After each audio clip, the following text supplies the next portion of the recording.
Next question. Number 12. What are your thoughts on the San Antonio Police Department? Okay, that's a great question. So we're going to educate people about how government works again, okay? I have friends who are cops.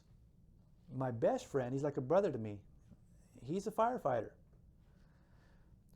I refer to those individuals as first responders. They go out and they get their hands dirty. They save people's lives. Some of them make mistakes. They need to pay for them mistakes. But overall, we need first responders. And I will always back a first responder until they prove me that they're dirty, okay? There's a saying, and I want everybody to understand what this saying means. There's no such thing as a bad cop. And there isn't. When people say that that cop is dirty or that there's a bad cop, that's incorrect. There is no such thing as a bad cop, and I want to tell you why. Because cops are only cops and only have governmental immunity if they stay inside their scope of authority. Once a cop steps outside their scope of authority, they're no longer a cop. They're a criminal. So that's why there is no such thing as a bad cop. And once you start educating the community on scope of authority and governmental immunity, then cops were going to say, okay, we better start doing what's right. You see, because people are getting smart. People are getting educated. But I will always have the back of a first responder. But I'm smart. A cop gets out of line with me, and I'm going to set you straight. Because you're not a cop if you're not acting within your scope of authority. That's called official capacity. If you're acting in your personal capacity and that's your official capacity, and I know what you're not supposed to be doing, you're going to have a problem. And most people should know how to do that. It's called standing up for yourself, okay? So, now, getting back to how government works. Cops, firefighters, or first responders have all the respect in the world for them. We'll back them. Now you have what they call the San Antonio Police Officers Association and the Firefighters Union. These are not cops. These individuals are not first responders. They're politicians. They're a political pack. Political packs are politics. They don't go out and save people's lives. They fight for money. They fight for insurance, for benefits. And their number one job as a politician is to get to the bargaining table, okay? Their job is to figure out how to get back to the bargaining table, which is their legal right, so that they can fight for more money, more benefits, okay, and better quality of life for police officers. And I have no respect for those people because, once again, they have factual knowledge that there's no rule and law in place to protect children's civil rights. They have factual knowledge that there's no governing body over education.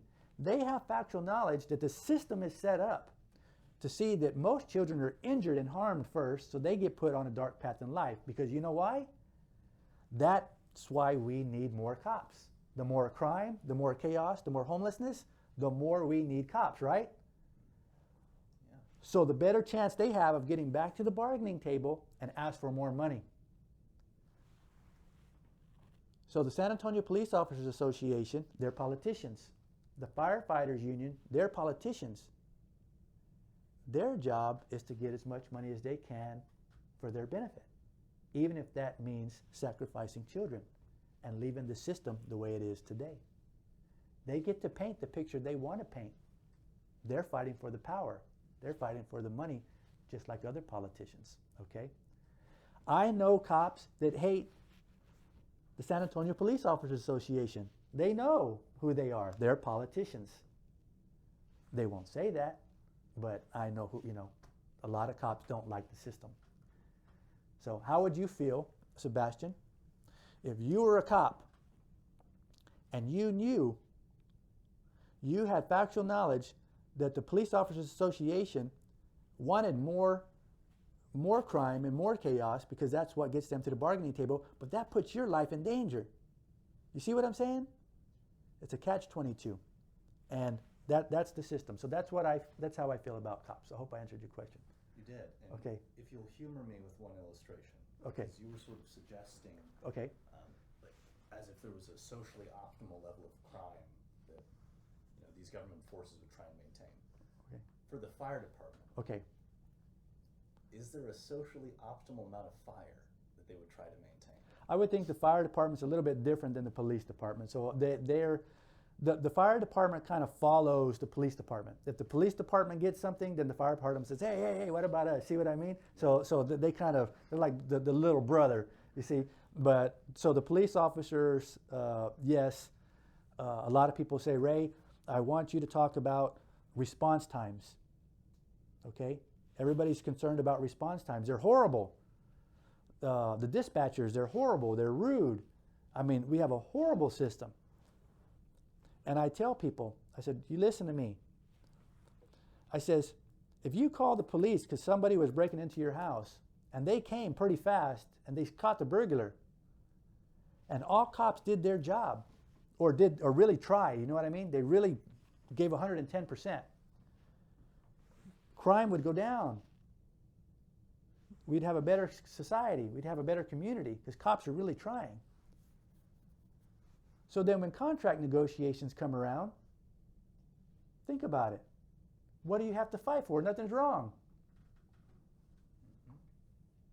We don't have too much crime because you're doing your job. Well, wait a minute. We need more money. We need more benefits. Well, we're not going to give it to you this time because, everything's under control. You have everything under control. You're doing your job. So you really think about that, okay? And that's why response times are slow. They get to dictate how things go. They get to dictate how fast they come. If you see a guy running down the street and he has a VCR, well, VCRs don't exist anymore, do they? But you know what I'm talking about. Let's say he had a TV or something underneath his arm. A cop might just go, you know what? I don't feel like getting shot at today. It's not really worth the TV. I think I'm just going to keep on going. So it's psychological. And so, yes, the cops do get to paint the picture they want because they need to get back to the bargaining table to fight for what they feel is right, which is their legal right, okay? But if everything was under control, they wouldn't have nothing to bargain for. Contracts and negotiations wouldn't go very well for them. See what I'm saying? Yeah. So it's they would shoot themselves in the foot if they did a good job from a financial standpoint. How are we doing on battery? Well, Okay, good. Next wait, question. we got half battery, so. Okay, good. Don't worry, we're getting to the. So I'm just being realistic. No, yeah. I'm not going to sit here and say like I said, I'm for first responders. My friends are first responders, but I'm not going to sit here and paint this pretty pictures because my friends are first responders. I'm going to tell you the truth, and that is the truth. Okay, whether you like it or not. So. Just living in the city, it definitely feels like there's been more cops, and then also like an increase in crime. So it kind of goes with what you're saying. So. Yeah. I got pulled over twice this week. You did. Well, slow down, man. Okay. First one, I was only like 10, 15 miles over the speed limit. That was dumb. My uncle's a cop. I showed it to him. He was like, "Yeah, that guy was probably just bored." Second one, my back license plate light was out. And I was just Yeah, you get pulled over for that. Yeah, I got a warning. But what you got a warning, but if you don't get a warning and they give you a ticket, that's a mechanical issue. So you can simply tell the judge, no contest. It was a mechanical issue. Show him the receipt that you bought a bulb, and that'll be dismissed, or he'll make you pay like $10. Okay? Yeah. Because it's not your fault. Yeah. It's not your fault the wiring went out on your car, right? Yeah. So when you go to see the judge, he's going to say, do you plead guilty or not guilty? You say no contest.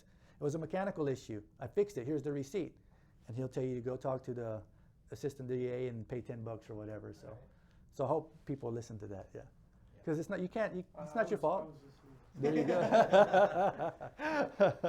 People need to hear that. Yeah. People need to hear that. Yeah. Could have saved me a lot of money. Sure. So this is a